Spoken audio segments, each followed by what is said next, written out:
Well, good morning, Interbet fans, and welcome to the preview for Vaal Classic. This is Tuesday, the 16th of February, and interesting card here, 9 races on the inside track, the classic track, 22 pentometer, 9 meters, false rail from the 600 meter mark. Let's kick off with this card. There are a couple that I think might easily win, and certainly worth looking at closely as bankers, and then there are a number of horses that a number of fields that look like they're pretty difficult, but I think we picked it apart. Let's have a look and see how we go with the first race, which is 12:35. It's a maiden plate fillies and mares. They go 1600 meters, and here you've got to be with all aglow. The Dynasty for the Candice Dawson yard, Samanga Kamala rides it, and I think it will go very, very well. Certainly this looks like the right type of trip for it. But have a close look at his first run. Highborn Lady it ran, and Duchess Bernadette ran in front of it, 2 lengths in front of it. But you'll probably find that this All Aglow will improve more than Duchess Bernadette. But I think that might be the big danger. Dancing Arabian has run well for Randall Simons, and Wichita got better form than some of these, and Durban form, although it might not be that good, certainly gives it some sort of chance.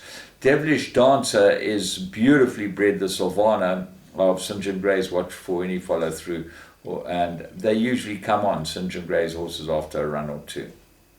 Race 2, maiden plate, 1600 meters, and here I'm going with Imperial Duke. He looks like the right horse, and there are lots of pluses about it. It goes back to the 1600. That was his worst run, but I think that he's bred to go this type of trip, and really he looks like he should be able to win this race. What are the dangers? Well, Nusply has run well, and everything seems to be in order with this one. Paul Peters yards in fine form, should go very well. Confessor, look for big improvement from this one. Prawn 1, Sherman Brown, looks like he might need his backside smacked, and Sherman's the man to do the job. And then Mantero and Genie both got chances. Race 3, novice 1600, and it's a novice handicap, which is a complete anomaly, because novices should be set weights one-time winners. But if you want to make a novice handicap, you've got one-time winners that are on handicap terms, and as a result, you've got to believe that a horse like Double Martini is pretty well in here, with a merit rating of only 82. And when you consider that Somasonic got a merit rating of 88, 4 kilos between the top 2 of them, or 3 kilos between the 2 of them. And then Validius has got a 59.5, so he's drawn 11, that doesn't help him. Mohican drawn 10, that doesn't help him at all either. So you've got to believe that maybe Double Martini's the right horse in the race, and Hewitson gets a ride on it. And they've all won maidens, and I know that he did win a maiden last time out, but he won pretty convincingly, and this should actually suit him very well, Double Martini. I think he's probably the right horse. Certainly at the weight, I would think that he'd go in. Race 4, this is a merit rated 86.24, and here I like Port Key. Ignore its last start. It certainly didn't run up to its form, and might not have liked the yielding going. It's now going to get on top of the ground for this race, and I think this will suit him down to the ground, Port Key. What are the dangers? Well, there are many of them. Brand New Cadillac can get to the front and run away from them, because that's what he likes to do. Cash Time, does he get this trip? That's the question. They've taken the blinkers off him, and he's certainly improved. His 2 runs over 2,000 look pretty good. And he's come down in the merit rating, so he's got to be a runner. Don't Look Back, won 2 in a row since being in Joburg, and certainly might still be in front of the handicap. I only got 4 points for winning last time and the time before, so basically he's had a 6-point penalty for 2 wins from where he ran in Durban. Gold Griffin runs on, and Brand, as I said, set the standard, gets the blinkers. There's all types of keys to this race, and even White Lightning comes way down in the merit rating, and got to be a big improver over this type of trip. He's much better than rated White Lightning. He had a shocking rating for a one-time winner, and that was because he ran in the Derby, the track and ball Derby, which is a very, very poor excuse for a derby, and got a huge penalty for running fourth. I think he ran in that race, and never been able to get past that. And it just shows you how important it is to make sure that you're getting your horses in the right races before their careers absolutely end up on the rocks. So he's gone to Joburg to try and revive his career, and hopefully this will do it. Race 5, classified, and they go 2,400 meters. Oh, this is a difficult race. French Leave might be a good each way chance here. He's 20 to 1. Ryan Munger rides him well, this horse, and I expect him to go very well in this race. He's got a reasonable draw, a lot to like about him. Console Queen, I liked her, but she's drawn badly, and then she seems to have run her best races when there's a bit of give in the ground. She's a cracker's got tremendous form, and is your favourite. So Long Spring, drawn a bit wide, but 2 good runs, and Gates certainly will get the most out of it. And then Liverpool Legends got very good form for St. John Gray. Expect him to go well. And at the bottom of the weights, Plum Field. So when I find a race and I like more than half the runners to be able to win it, then I take the field. Plum Field gets a 2.5 claim. Might be a big player in a race like this. Race 6.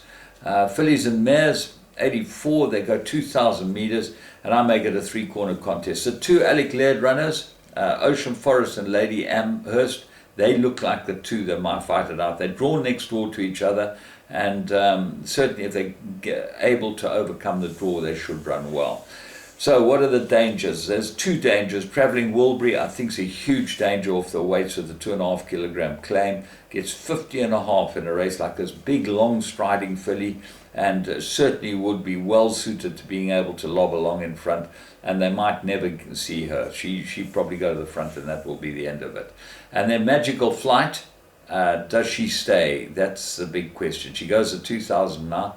She's out of a Jetmaster mare. No reason why she shouldn't, but tough to ask. Going to be at the weights. Race 7, Merirated 78, 1,800 meters. Now, this is another interesting race, and I'll tell you why this is interesting, is that you've got 2 two-time winners in the race, and one's got to give the other 2 kilos. They're both 3-year-olds, and then the other is a one-time winner, and he only gets half a kilo from the one horse and 2.5 from the other. The handicappers are really, I'm harping on about them every week. I'm having go. When you start looking at races and start analysing them, you start seeing that there's really no way that they can handicap these horses on this basis. But have a go, Jojo. Is a favourite or second favourite, and I think got a very difficult task having to beat Pamushana's Pride, giving him 2 kilos, and FS Squadron giving him 2.5 kilos. They look like the 3 to me. Pamushana's Pride got the form and really looks like it's going to be very hard to beat here. But FS Squadron, you've got to ignore his last start. He might be a lot better than rated, this horse. The big danger to them all is Afrad. If he brings his best game to the races, he'll go very well. And I like the draw, and I like the jockey booking. I think that everything about this horse shows that he will go really, really well here. And he might end up being able to beat the younger horses at these weights. Remember, he gets 5 kilos from Have a Go Jojo. Race 8, 1450, Merirated 18, my top horse, and I really like him as Oscar Wilde. I think everything's right for him, gets the right rider, very good form, and he might end up being a banker on this race card. What are the others? Putin's Promise got some sort of chance. There's a number of horses in here with a chance. Prince Evelynov, if he improves or comes back to his form, he might have a chance. But Oscar Wilde does look to have this race absolutely sewn up. And if Gavin Lorena's got to just give him a chance, because he likes to build up this horse, he likes to run on it then, and he likes to settle in the early part. That's what you've got to do with him. You can't use him. And if that happens, he should be able to blow them away. Race 9, Merirated 74, 1450, very difficult. Very, very difficult. My top choice here is number 8, Under Trois. Gets a 4 kilogram claim off crawl 1 now. I would think that the tactics would be to go. Certainly with this weight, it's got 51.5 on its back. and it's a course and distance winner. Hard to beat. But there's some decent fillies in this race, young ones that look like they might be improving. And Tonte, Warren Kennedy, huge runner. Pecan Pie, Samanga, number 6, 5 and 6, those are. 8 is Unde Trois. They both got chances. Royal Lily drawn 14, that's going to give her a big problem. And then Feather the Nest might easily be a big danger to Unde Trois. But if she gets a good ride, Unde Trois, she'd be very difficult to beat. All in all, as I say, I thought there were some real opportunities on this card, and I think that it gives you a good chance of getting a bit of money for the week, and we could end up with a very nice pick 6 payout. And certainly the exotics, some of the other exotics might pay quite well. So from me, James Goodman, and the whole Interbet team, remember, get on Interbet. You can go and have a little play on their games, their live games. They're great fun, and they're quite easy to win. So enjoy that. From me, James Goodman, have a great day at the Vaal.